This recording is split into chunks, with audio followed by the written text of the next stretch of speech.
Jimmy Petruzzi, one of the NLP Centre of Excellence head trainers, and tonight I'm going to take you on a journey of breakthrough coaching.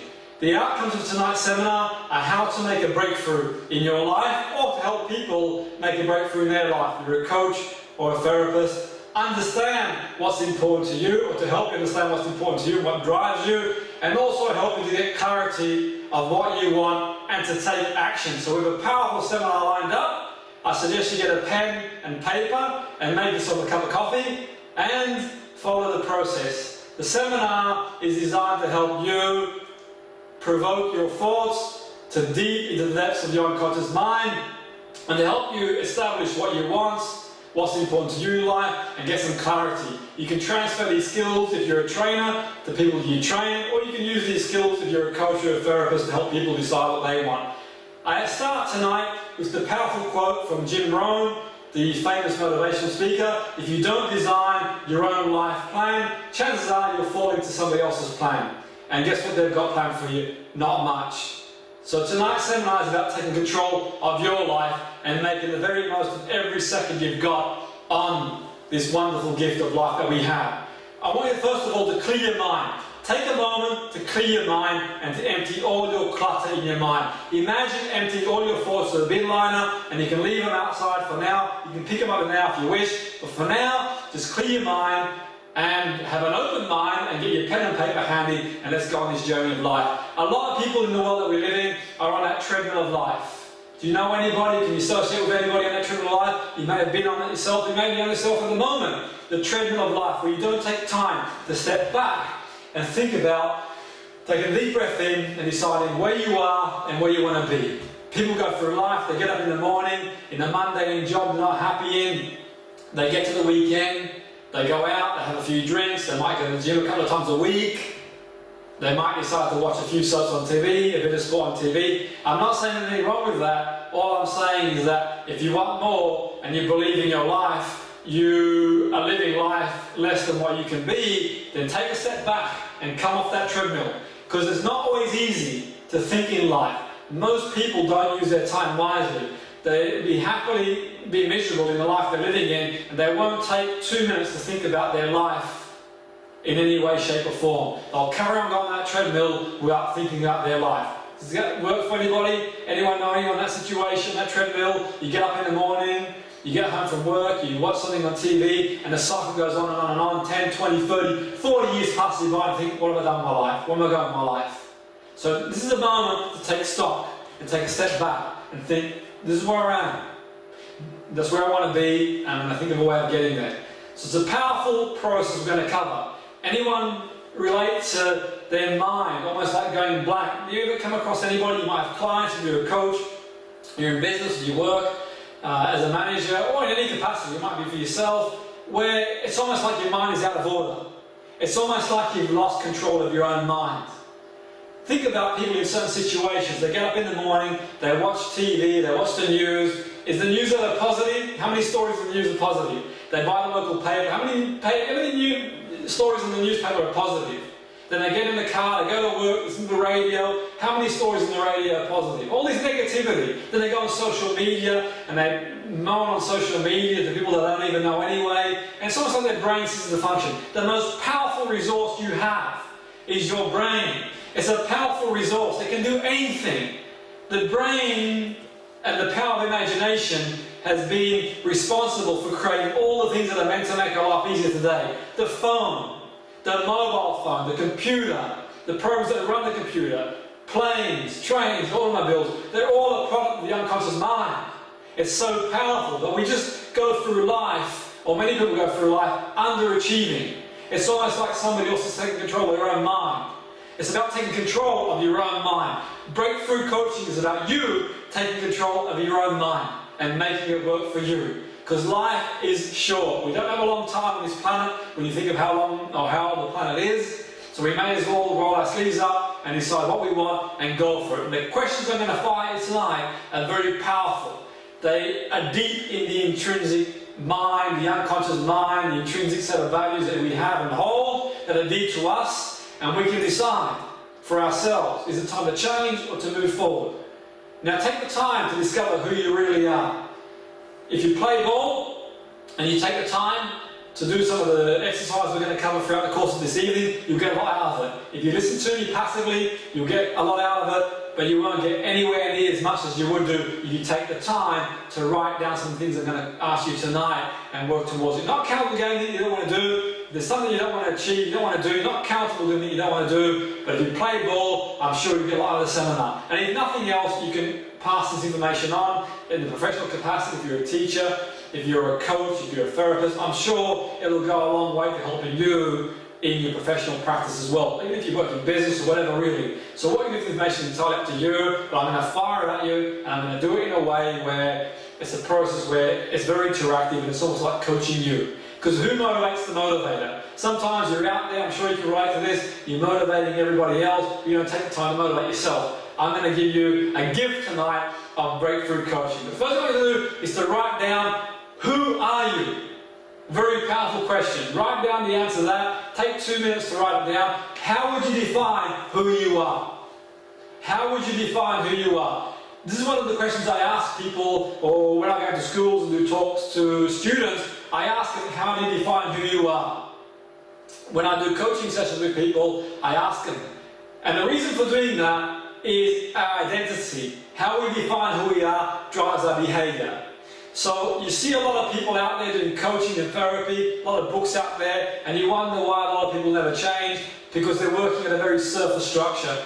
To elicit and manufacture change, we need to get to a deeper level, identity. How we define who we are impacts our behavior. If you conform to a label, you call yourself a depressed person, or you're depressed, then you'll conform to that label. If you call yourself anxious, then you conform to that label. Nobody's depressed every second of every day.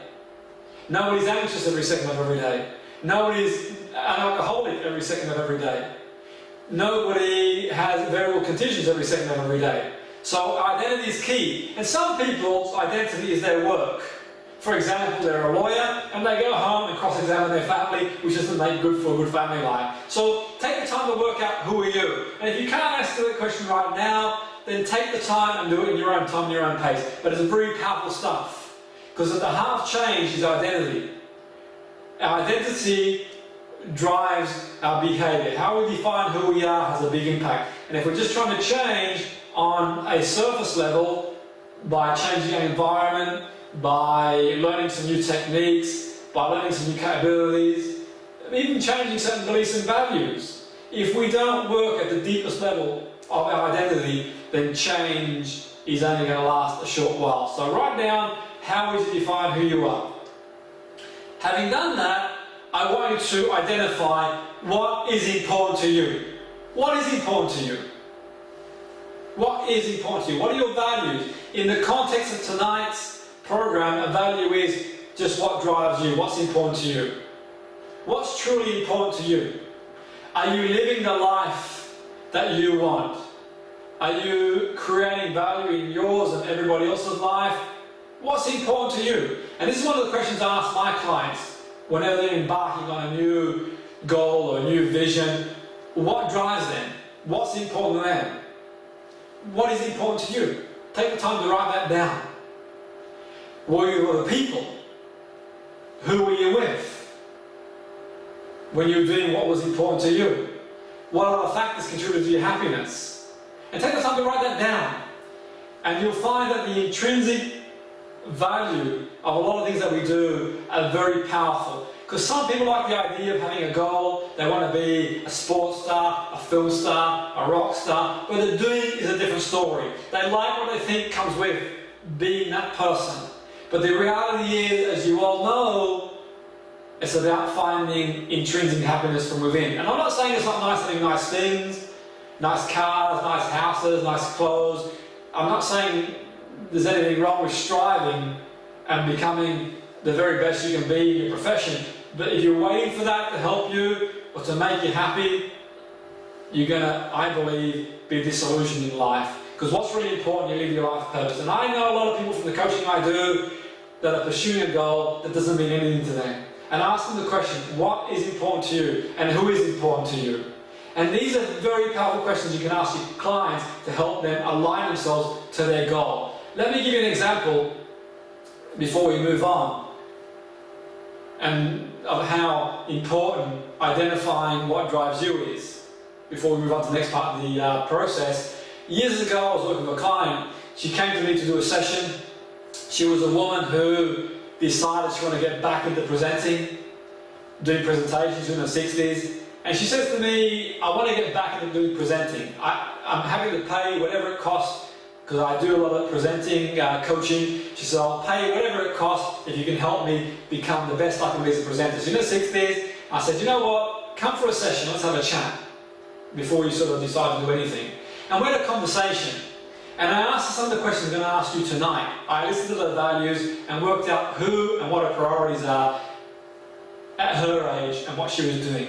And as we sort of did the session and things unraveled, this woman at the very start of the session was willing to pay me whatever I wanted to coach her to become the best she can be as a presenter. And I said, you know what? Hold that thought. I don't want to take any money off you if it's not what you want to do. And I asked some of the questions that I'm going to ask you tonight, and you can use for yourself and for your clients. By the end of the session, she realised that the reason why she wanted to get back into doing presentations is a few years earlier, she worked for a manager who put her down after she did a presentation. And she wanted to prove something to him. And not only did she prove something to the manager, she felt in the morning when she would get up to go to work, or when her husband would get up to go to work, sorry, and she'd make breakfast, she felt that she wanted to interact in the conversation. She had nothing to contribute to the conversation about work. And I said to her, what's important to you? And who is important to you? She goes, you know what, I'm in my 60s, I love spending time with my kids, my grandkids, I love to bake cakes, different things that have taken priority in my life. She also proceeded to say that, you know what, I only want to get back into work part-time. To go back into work, I know I'm not going to work part-time. I know I'm going to end up working full-time. It's going to take me away from who is important to me and what's important to me. 10 years earlier, she said she suffered a horrendous circumstance. Her husband, her first husband, had passed away with a heart attack. She'd met someone else and remarried, and they had a good lifestyle and all the rest, really. But she said that it changed her life. Because these events that we experience in our life change our values, significant emotional events. And by the end of it, you know what, she says to me, this is the best session I've ever had, because I've realised what really drives me. And you know what, you're right, I don't think I need any coaching. What I need to do is to carry on doing what I really enjoy doing. It's not about proving anything to anybody else. It's not about proving anything or having to talk to my husband about what I'm doing at work. It's about living a life that's important to me and spending time with people who are important to me. And she found and she realised that was a true happiness. Because sometimes we get sidetracked, don't we?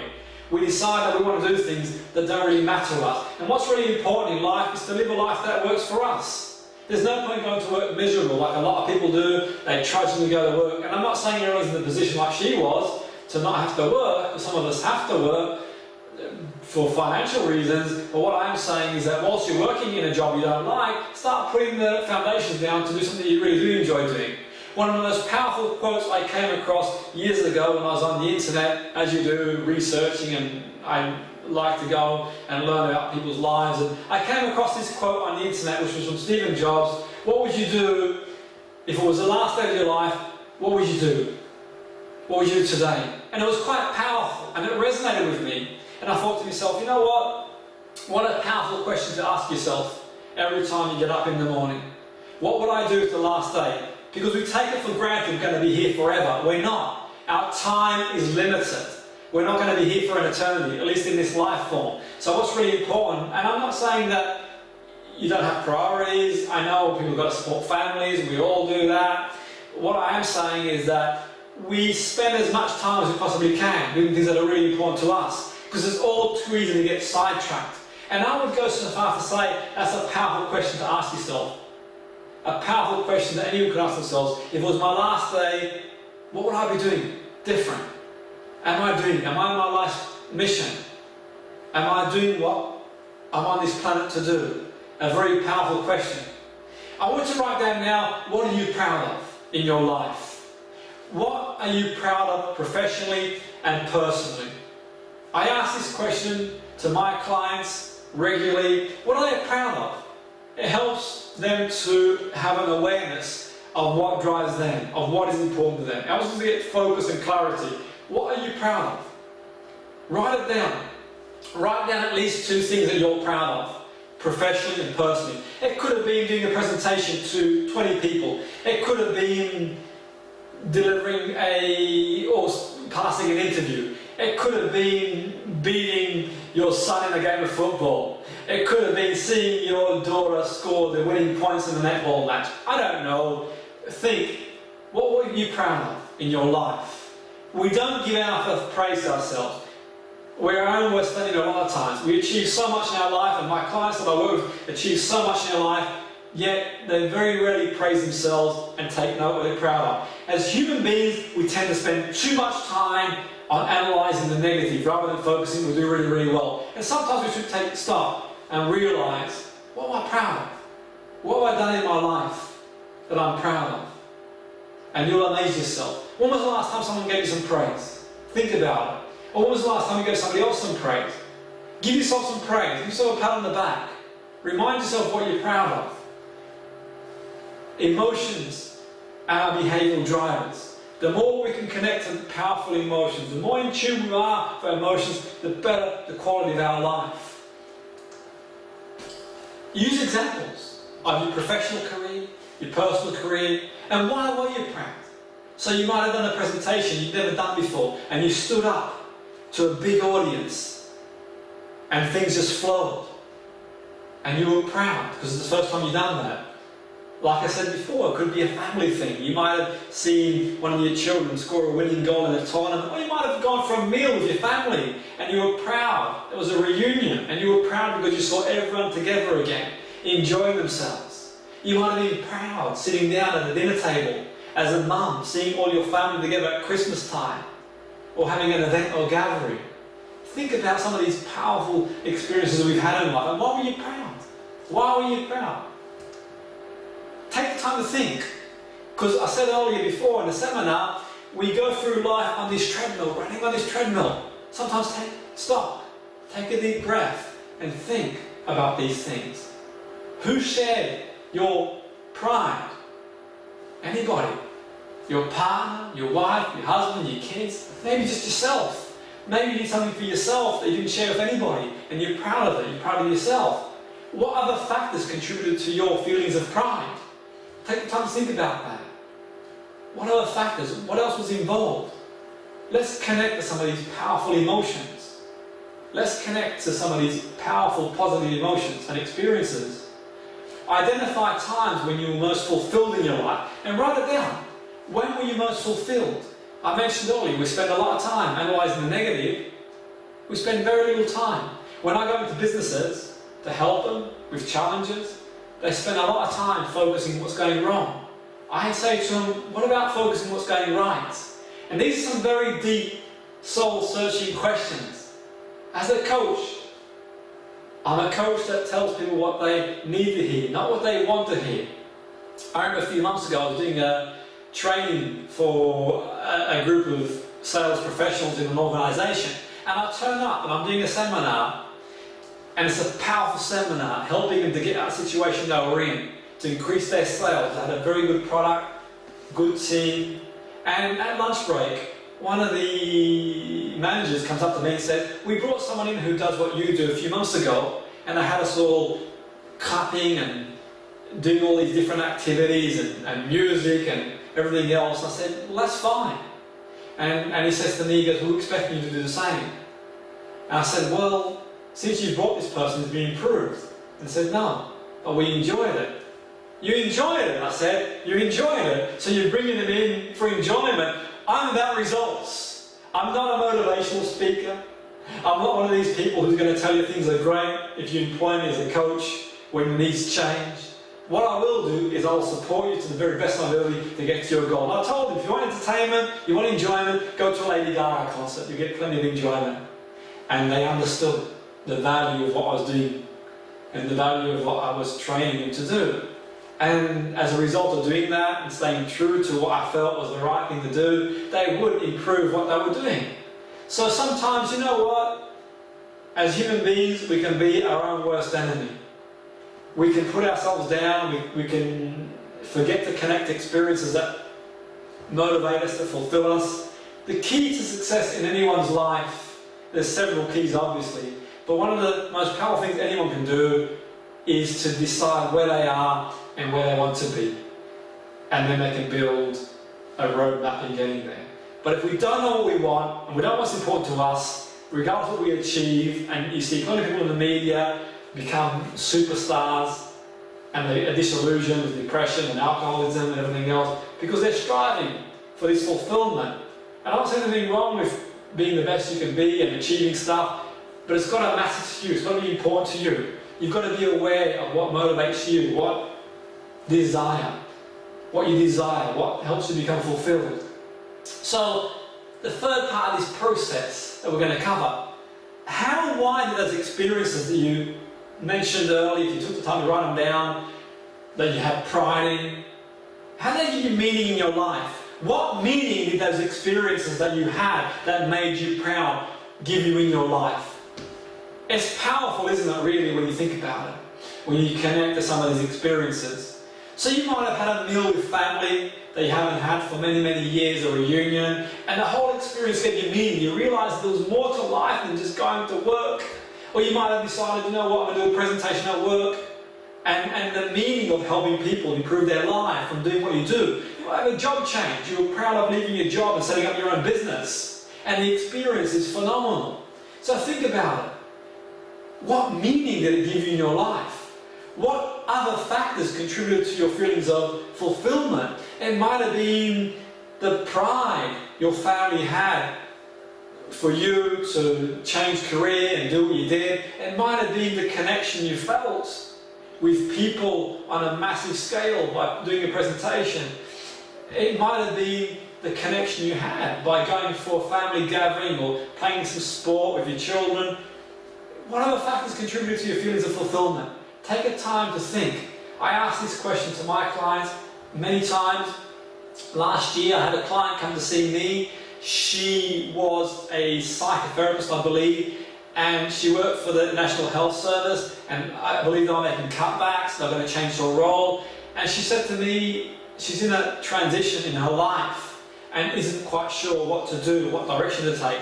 She'd gone to motivational seminars, she'd read books, she'd done all the things people do in that situation. We did, and I asked her some of the questions that we're covering tonight, and we listened to her values. Our values in terms of achieving a goal are like a well-aligned compass. They give you the platform to go on and achieve what you want. By the end of it, she had a road plan, a map of what to do. She realised that finance was really important because her husband wasn't working, wasn't well, and she felt that she had to be the main breadwinner, and with that she couldn't give up her job. So she decided she was going to stay in the job full-time, but start a business working with private clients part-time, and gradually phase that job that she was in out to a part-time level and supplement the income from the other job till eventually she could do what she wanted to do. So sometimes it's about building the foundations for what you want to do. It's not always easy. I'm not one of these airy-fairy people that says, you know what, it's easy. It's not always easy. Sometimes we need to fail our way to success. Sometimes things don't always work the first time, the second time, however many times. But we've got to keep going, because it's the purpose of what we want to achieve that far outweighs just the outcome's great, fantastic. You start your business or you go out there and you achieve a goal, but it's the actual journey of achieving the goal. One way to work out whether that goal is meaningful to you is to ask yourself some powerful questions. What's important to you? And why is each experience you talked about earlier, professionally, personally, truly memorable? I can think of certain situations in my own life, experiences, and it's not always the great experiences. It's not always those wonderful experiences where things went really, really well that I value. Sometimes certain things in my life that didn't go really well, I value, they're memorable. There were times in my life I've been very fortunate to work with some of the best business people in the world, some of the best sports people across a broad range of areas, and I've got some great memories of winning stuff in sport, in helping transform certain businesses. But I would go so far to say there are certain times in my life that were truly memorable experiences, even when things didn't go well, because they won't always go well, or like you want them to go. And that's what we learn. Yet, in saying that, that's the test of how much we want what we want. Do you know, I had an experience once a few years ago, going back a few years. I decided to amicably, mutually leave full-time professional football. I was working as a performance coach at a football club, and I had worked myself up to a higher level again. I was doing well, I was really enjoying it, but I felt I wasn't living my purpose. And whilst I could have stayed in that profession, I was relatively well paid, I was happy, I was enjoying it, I thought there's more to it. I'm more than this. And I decided, to a lot of people's surprise, that you know what, I've carried on working in football and sports on my terms, under a lot less constraints. Yet, in saying that, I've also broadened my horizons in business. I help people who've got medical conditions like fibromyalgia, ME. I went into work with high-risk offenders. I work as a therapist. I've done so many things I always wanted to do. Write books, go on radio, and I couldn't have done that if I carried on working in football. My mission, my purpose, what was important to me was to help as many people as I possibly could. Because through my own life, I had my own trials and tribulations. I still have challenges now, but I truly believe whatever challenge that comes my way is a learning experience to grow and become a better person for it. And having gone through many challenges myself, growing up as a teenager, as a professional athlete, all different things really, I felt that I want to help people. It's truly important for me to go out there and help people who are in situations I was in the past. That was one of my biggest drives, and I found a purpose. As time went on, and I set up my business, doing what I do now, there were challenges along the way, because I was a good coach, a good practitioner. But a good coach and a good practitioner doesn't always make a good business person. I love what I did so much. I love what I do so much. At the time, I almost willingly would do what I did for next to nothing. And I couldn't survive in business doing that. And I realised that I had to change. And it's by asking yourself certain questions like these, you're able to navigate yourself again. I realised I had to put a price on what I did. In the corporate or the business world, the world that we live in today, if you don't make any money, what are you going to do? If I didn't make any money, then I wouldn't be able to do what I'm doing today. So it's great having a dream, it's great to want to help people, but you've got to also look after your priorities as well and decide what's important to you. And as I went along in my journey, there were certain challenges I had along the way. And there were certain times that, regardless of how challenging things were, I never thought about giving up. Because I was truly living what I wanted to do. And I knew if I carried on doing what I did, whatever challenge came my way, I'll be fine. You've got to have faith sometimes. But I want you to write down your top values. Not any particular order at the moment, but write down what motivates you to get out of bed in the morning. Why do you get up and go to work in the morning? Why? What motivates you? Take time to think about that. What motivates you to get up out of bed and go to work in the morning? What drives you? Because if you aren't living a life that is congruent to your core values, you're going to be disillusioned. It's a little bit like being in a relationship where you head over the heels of that person, then as time goes by, you kind of drift apart, and you wake up one morning and you think, I don't know this person no more. You've probably been in that example that prior to going to university, you met each other and you both had certain aspirations. Then you go to uni, you decide you want to embark on a professional career. The person you're with decides they want to start a family. You decide you want to move one place, and you wake up one morning, you drift apart. So not connecting our values sometimes in certain situations is a strong indicator of where we might be drifting. It could be that you have a job and you're really happy in that job, but then you sort of decide, actually this job isn't for me, and you drift away for one reason or the other. We've all been in that situation before. Our values can change, particularly, as I mentioned earlier, significant emotional events. Just ask anyone who's had a baby, for example, their priorities change. So connecting to these values can be pretty powerful stuff, because we can make inroads to building a life that we want, that works for us. Now, having written your values down, if you had a chance to write your values down, what gets you up out of bed in the morning to do what you do professionally, I want you to have a look at them and prioritise some of these values. What are the most important ones to you that you've written down? Which ones are must-haves? Which ones would you have to have if you're going to a job tomorrow?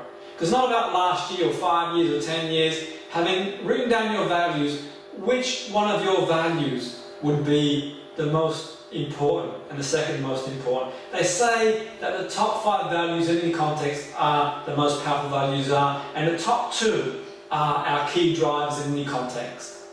Does that make sense? Think about it. If you listen to your values and you decide that the top 2 most important values you have, if they go missing, generally the relationship will break down. Let's say, for example, in a job, and your top 2 values are making a difference and finance. If you take making a difference away, you might hang in there because of the finance, yet if you take finance away, you'll probably leave the job. And that's the same for a personal relationship. If you take away the top 2 values, they tend to drift away. If there's one value present, you might hang in there of the top 2. Let's say finance, important to you. You might hang in there, but the minute an opportunity comes up that can provide the other value, you're going to go to that opportunity, one would think. So they're very powerful drivers, these values you have. Just take the time to think. Do your top values fit in with your life mission? Do your top values fit in with your life mission, with your goal, with what you want? Do these values make you feel good about yourself? The reason you're getting up in the morning to go to work, the values that drive you to do that, are they working for you? Do you feel good about them? Because if they aren't, it might be time to think about making a change. And what you do with your life is entirely up to you. What you do if you're a coach with the clients that you work with. But these are very powerful questions to help get an insight into what's driving you.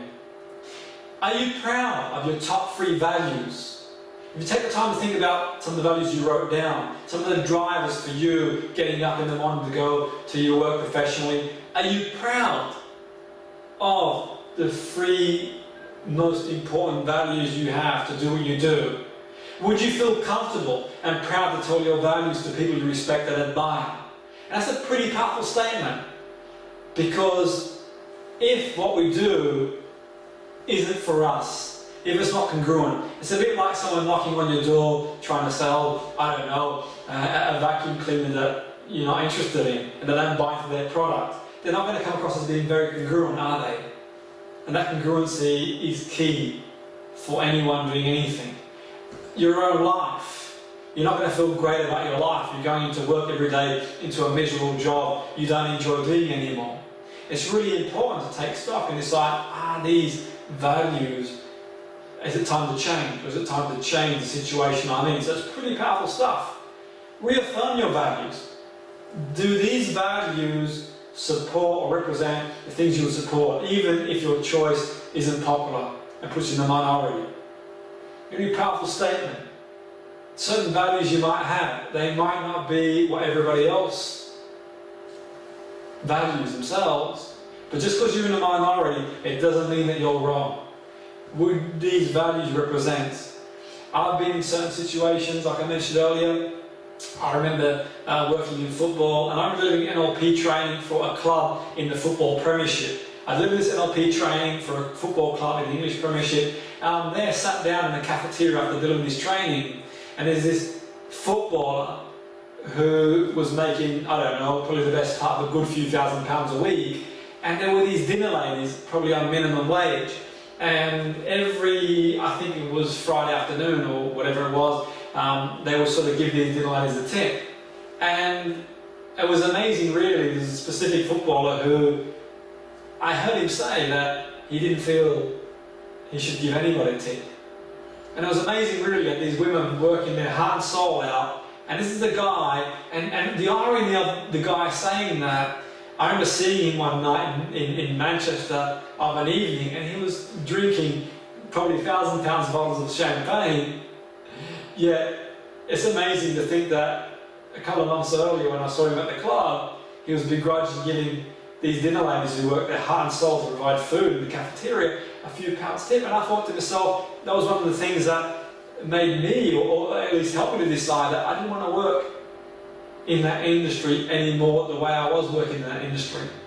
I would carry on working in the industry with certain people I enjoyed working with. I thought I could improve value in their life and teams, but I would be more selective because it didn't sit well with me. And I'm sure you've been in situations yourself where things have made you think and realise And if you carry on going in the job that you don't like, you carry on going in the job that the values don't support your mission in life, you're not going to be very happy. You've got one life. There's no point waiting for retirement. A lot of people out in the world that we live in today, they wait for retirement. They think, well, I'll see it through. What if you retire? You know, and you don't get your pension? What if you don't get your gold watch? What if you get to retirement age and you don't have the energy you used to have when you were younger to do things? I'm not saying, you know, at any age we can do anything really, but why wish your life away? It's a bit like these people who wish the week away to get to the weekend. What's the point? Do something you enjoy doing. And I always say, walk away from anyone who takes your joy away. Life is too short. You know, if you try and please everybody, you'll please nobody. Life is far too short. I had to do and walk away from certain friends I used to have, even family, at the limited time I spend with them. Look, I know, and you're probably saying now, well, I don't want to lose my friends. I wouldn't turn back my family. I'm not saying to do that. I love my friends, I love my family, but I realise that proximity is important. I realise that if I'm going to achieve big things, I have to associate with people who also want to achieve big things. Because your net worth is your net worth. You're the sum of the most people that you hang around with. And sometimes certain people, they sap your energy. Have you experienced this sort of person that saps your energy? They've always got an issue, they've always got a problem. They wouldn't be happy in heaven. And they feel they've got to broadcast their problems as well on social media. The one thing I would suggest, with problems are concerned, I wouldn't even talk about your problems. The more you talk about your problems, the more you multiply what they are. Don't give them too much airtime. Identify them and look for a solution. You know, 80% of people, they don't care about your problems anyway. And 20% are glad you have them. So what I say is identify if you have an issue and find a solution. Don't stay bogged down in the problem. And walk away from people who don't support you, or are negative towards you, or make you feel worse, who criticise you for one reason or the other. Minimise your time if possible. Because how do you feel after you've had a conversation with someone who puts you down? Not very good, I suspect. And that's why it's really important not to get drawn into situations with people who, for one reason or the other, half the time they project what they're not happy in themselves onto you. You can't do this, you can't do that, whatever else really. So have the discipline in life to minimise your time with people who don't conform to who you want to be, to what you want out of life. And that takes me to, what do you want out of life? What do you want to accomplish? You might want to write a book. You might want to travel the world. You might want to start a business. Life is short. You can do anything that you want to do. Your neurology, your mind, is as powerful as anybody else's mind. The power of imagination. The mobile phone you use. The car you drive. The house you live in. The places you travel. All these things are a product of someone's imagination. And if they can do it, you can do it. If you liberate your mind and think big. But what do you want to accomplish? And write down why you want to accomplish that.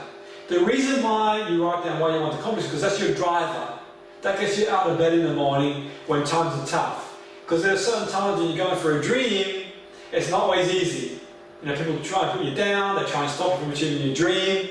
All these things happen when you're going for a dream. But you've got to be disciplined and strong. And write down why, your driver. So when you have a crap day and things aren't going the way you want to go, you realise this is my dream, this is what I want.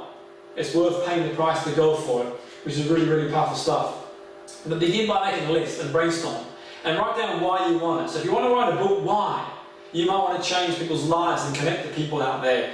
If you want to get into presenting, you might want to share your story. You might have gone through challenging yourself. You might have been in a situation that you've overcome and you want to share, help other people, empower other people. So write down why you want to accomplish what you want. It's really powerful stuff. Why do I want to accomplish it? It's powerful. It gives that driving force. And if you think to yourself that people who achieve certain things in life are the most gifted, talented and luckiest people, most privileged families, then think again. I can think of 100 people, but I've named a few here to think about, because your circumstances might not be great right now. Yet in saying that, just take a look and think, Michael Jordan, one of the greatest athletes of our generation, the basketball player, he was released from his high school basketball team. The Beatles as well had rejection. Eminem had rejection. Stephen Jobs was sacked from the own company he formed Walt Disney was fired from the newspaper saying he didn't have imagination. Oprah Winfrey, challenges, they said she couldn't do it. Albert Einstein wasn't able to speak until 4 years of age.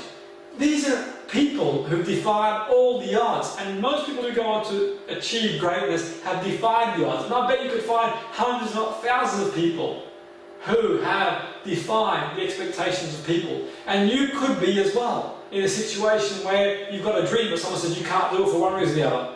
If they say that to you, that's their belief.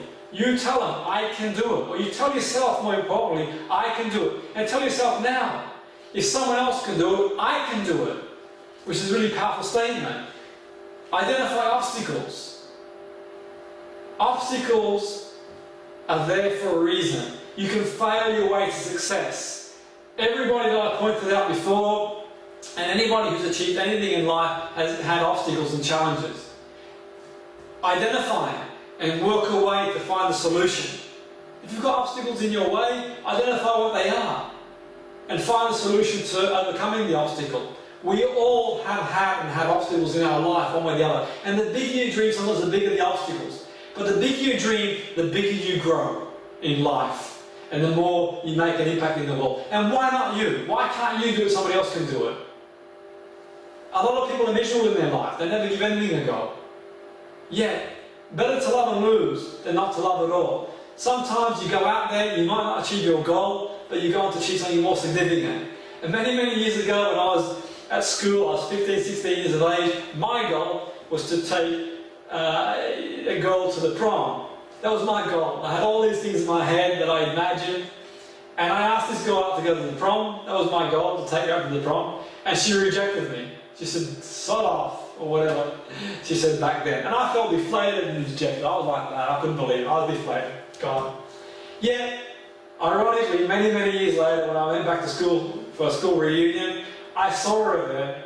I was doing a talk at the school years later, reunion, and I thought, thank God that goal didn't come into fruition. So sometimes our goals aren't meant to be. It's not a bad thing, is it? Sometimes certain things that we wish and would like to have, it's not a bad thing not having it.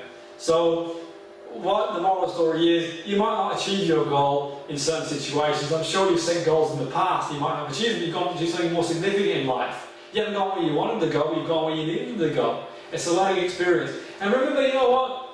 If plan A doesn't work, there's always 25 more letters in the alphabet. You can always do it. In sport, how many games, if you follow sport, everyone follows sport, are won at the last minute? How many games of football, of American football, of all these different sports that you can think of are won at the last minute? Sometimes it's only half time. I remember I was working with a young person once. He was in care, and he was an offender and he had a few different issues here and there, and I was doing education with him, trying to get him to engage in education and do some GCSEs and everything else really, and he put a lot of work and effort into doing what he was doing, and he studied really, really hard, and then it came to the exam, and he didn't feel he went well in one of the exams, and I said to him, you know what, he was a big Liverpool fan, and Liverpool's a football club, if you don't know it, you're listening somewhere else in the UK. And they had a game once where they were down 3-0, and they came in the first half. They came back in the second half of the European Champions League. They got to 3-3 and ended up winning the game, the Champions League. I'm sure those of you who support football realise that. And he was a big Liverpool fan. I said to him, you know what? It's only half time. It's never over till it's over. It's never over. Sometimes we give up just when we're making the biggest breakthrough. Keep going. It's never over till it's over. We owe it to ourselves to keep going and do the very best we can in every situation you're in. So if things don't work out, you can fail your way to success. If people put you down, because sometimes people do put you down for going for a goal, then just keep it at arm's length. Be disciplined enough to realise that you can achieve anything you wish to achieve if you put your mind to it. And you can formulate a plan. Start the goal, state the goal in positive terms. What you want. If it's a certain way you want to be specific. What dress size, what weight, what shoe size. Decide where you are now. If it's a business, if it's a book. Where do you want to be? A bestseller? Do you have a business that changes the face of the earth? What do you want? Be very specific about what you want. How much money do you want to generate? is it presenting you want to do. The more specific you are, because the mind can't process any instruction, the easier it is for the unconscious mind to navigate to where you want to be. What will you see, hear and feel? We process information through our senses. What will you see when you have your goal? You have the ideal way, you've got the business, you've got the book out there, you might see the bestseller in the New York Times best-selling list, you might see yourself in a mirror being the best shape you've ever been, people might give you compliments. Make it really compelling, the goal. What emotion will you experience? If you can change nothing else when you're going for a goal, you can change your attitude and you can connect to the emotion in achieving the goal. Connect to the emotion of having that house, having that car, living that life. It's a start. If you do nothing else, how does it feel to have your goal and connect to that experience? Where, when, and with whom will you achieve the goal? What will you get when you get the goal? Think about some steps to take to achieve the goal. So you might have to go to the gym to get in shape, you might go to the gym tomorrow. You might decide you're going to hire a personal trainer, you might decide you're going to work with a personal trainer, you might decide you're going to start a business and contact someone who's doing what you're doing already now, you might decide to write a book. So be very specific about certain things you can take. No one can do it for you. People can help you, but in the end, the buck stops with you. It's about taking personal responsibility for what you want and where you want to be. And the consequences of achieving your goal. All that we do has a price. Everything that we do in life. So you might decide you want to lose weight or get in the best shape ever, and it means hiring a personal trainer. You've got to maybe pay some money, or you've got to take the time to go to these training sessions that's going to take you away from doing one thing or the other. Everything has a price, isn't it? You might start a new business, spend time with family. Think about it. What implications of starting a new business or writing a book? Everything comes with a price, but then on the flip side of things, you get in the best shape ever. And you're happier, you're more fulfilled. You start a business, you can spend more time with your family in a year's time. You write a book. Think about it. Everything has a price. Some people like the idea of doing things, but doing it is a different story. And I've met many people who, they like the idea of doing certain things, but actually doing is a different story. Is it what you really want? What impact will it have? And this process here is a positive process because it saves you a lifetime of doing something you don't want to do anyway. Very powerful stuff. And the resources you have. What's the most valuable resource you have? You! You are the most powerful resource you have. What resources will you need to get the goal? We can't do all things on our own. Sometimes you need somebody else to help you along the way. So you might find people who can help you, who've been where you want to be. Who will you have to become to have the goal? Who else has achieved the goal? Have you achieved it before? Have you done it before? Do you know anyone that's achieved the goal? Now, it's really important to identify resources. We've got so many resources. We've got more resources than we ever had. You see so much negativity in the press, in the news, in the newspapers, telling us we're living in a generation where things are challenging. Yes, things are challenging, but if you were born 100 years ago, you'd have gone through World War I, Depression, World War II, Russians. You can start a business tomorrow. Company's house for £30, whatever it costs, and build a website for free. If you've got an idea, you can create value in people's lives. It might not be for everybody, but I'm sure you can find a market for yourself. This is pretty powerful stuff. And take action. It's not going to happen if you sit there and you do nothing about it. We need to take action. We need to go out there and take action. If you sit there and you meditate all day and your wish is going to be delivered to your doorstep, you're going to be waiting a long time. Action. Speak louder than words. And have gratitude for what you've got already anyway. So many people I meet and do some work with, they're so wrapped up in achieving their goal, they forget just how far they've come along. Just what they've got to be grateful for. If you think just by achieving your goal you're going to be happy and not grateful for what you've got now, whether you achieve your goal or not, you're still going to be miserable if you're not happy now. So it's being happy with who you are today.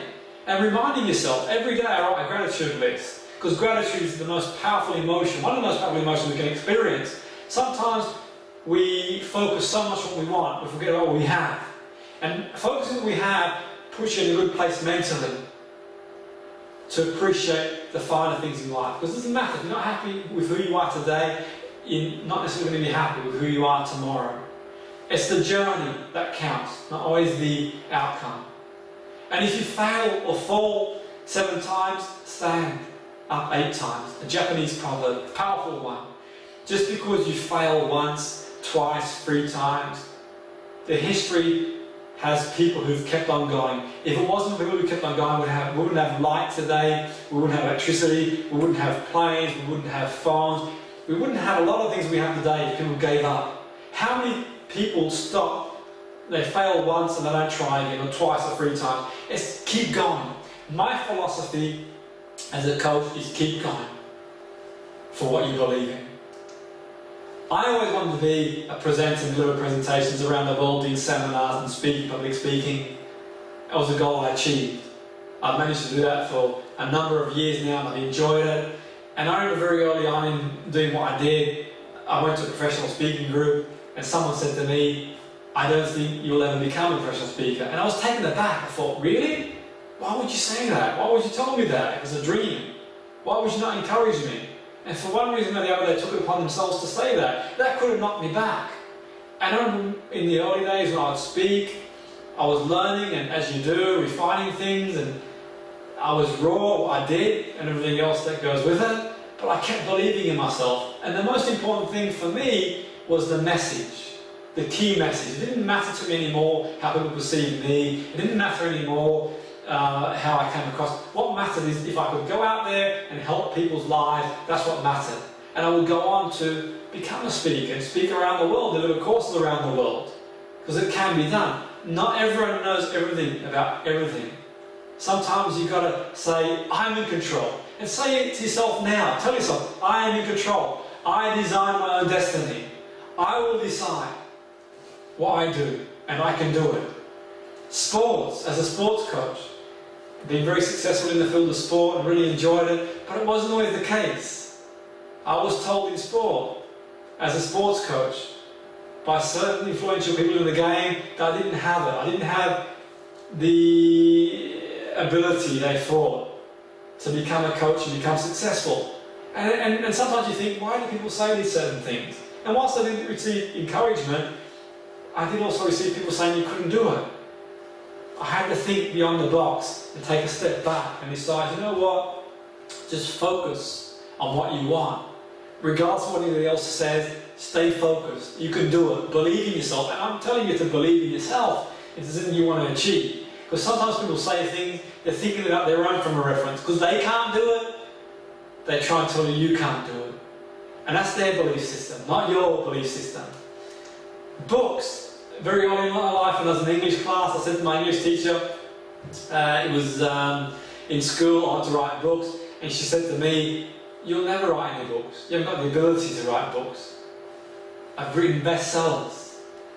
And it's amazing really that someone of such an influential position, I'm sure you've had that experience yourself, would say that to a student. I believed otherwise. I always said, I will determine. I will put it out there and let people be the judge. Radio. I remember someone saying to me, I wasn't articulate enough to be a radio or work on radio. Pretty amazing, isn't it, how people form their opinion. I defied otherwise. I would become a part of one of the most successful shows in its genre that went and exceeded a lot of people's expectations. Because you know what? Sometimes people have got their own opinion on things, but it's just their opinion. And sometimes you can say to people, actually, whether you respect their opinion or not, it's entirely up to you. It's their opinion. I think otherwise. So if you have a dream, don't let fear suck the energy out of your dream. Why not you? Why can't you do it? Why can't you learn to do what you want to do? Because the danger in life is predominantly not aiming too high. It's aiming too low and achieving it. Because most people in life, they live their life at a comfort zone. And they'll never extend outside their comfort zone. They'll watch Britain's Got Talent on TV. They'll watch the X Factor. They'll watch sports TV. They'll watch people. They'll criticise people. They'll talk about how they can do things better. But they'll never have a go. They'll moan about their life. And I'm sure you come across people like that before. But they won't have a go. I remember years ago, when I was working in football, one of the experiences that we used to have is we used to have apprentices. And every year you take on probably about 10% of the apprentices to begin professional contracts. And it was really amazing. You have two types of people. The sort of person who would moan when they were released blaming everybody else but themselves, and that even moan to years later, but they never do anything with their life. I mean, the other sort of person, the sort of person that will decide, you know what, I'm going to pick myself up again and go again, and see if I can find a different club. Or see if I can go to university and get a scholarship, make something of the situation I'm in. The first type of person sometimes will just drink their sorrows away in the pub. The second, we hang around with people who support their values, their beliefs that are very negative. Why me? I'm better than him. I can't believe you got the break. But if you're good enough, go and prove it. Make it happen for yourself. Don't moan about it. Make it happen.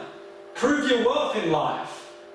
But the danger in setting yourself so high is sometimes when you set yourself so high, we come down hard. But it's through life's lessons that we become stronger and better people. And there's a bigger danger in setting your sights low and achieving it and never extending yourself to more than you can be. Because life is short and we owe it to ourselves to be the very best we can be. And throughout my life, I've been coaching for many, many years. I've come across many people across a broad range of areas. Just knowing what they want is a massive challenge in itself. And there's so many people out there that they will die of regrets. They will get to their deathbed and wish they had written that book, wish they had started that business, wish they had traveled to that country. A life of regrets some people live. And you owe it to yourself to not settle for less than you can be. Believe in yourself, because no matter how hard life gets, when you're living a life of purpose, when you're going for your dream, you can walk through brick walls. Anything is possible. When you have a sense of purpose, a sense of desire, regardless of the challenge that you come across, you keep going, you go for it, and you deserve it. We all deserve to achieve what we want. We all deserve to be happy, live a life of purpose, and take the ups and downs. Life won't always be smooth sailing. Yet, sometimes we get carried away from a good moment, and sometimes we get too downbeat with a bad moment. Night needs day. Sadness needs happiness. It's a balance. The key is not staying in that negative situation too long and surrounding yourself in an environment that's conducive to you, feeling happy, positive, living with purpose, and making the very most you have of this wonderful journey we have called life. Enjoyed and feel privileged to deliver. I want to conclude tonight's seminar on the following poem by William Arthur Ward on risk. To laugh is to risk appearing a fool. To weep is to risk appearing sentimental. To reach out to another is to risk involvement. To expose feelings is to risk exposing your true self. To place your ideas and dreams before a crowd is to risk their loss. To love is to risk not being loved in return. To hope is to risk despair. To try is to risk failure. But risks must be taken, because the greatest risk hazard in life is to risk nothing. The person who risks nothing, does nothing, has nothing, is nothing. He may avoid suffering and sorrow, but he cannot learn, feel, change, grow or live. Chained by his certitude, he is a slave who has forfeited all freedom. Only a person who risks is free. The pessimist complains about the wind, the optimist expects it to change, and the realist adjusts the sails. Thank you once again. Do get in touch if you want the seminar, tonight's seminar, or anything else, and do share your story.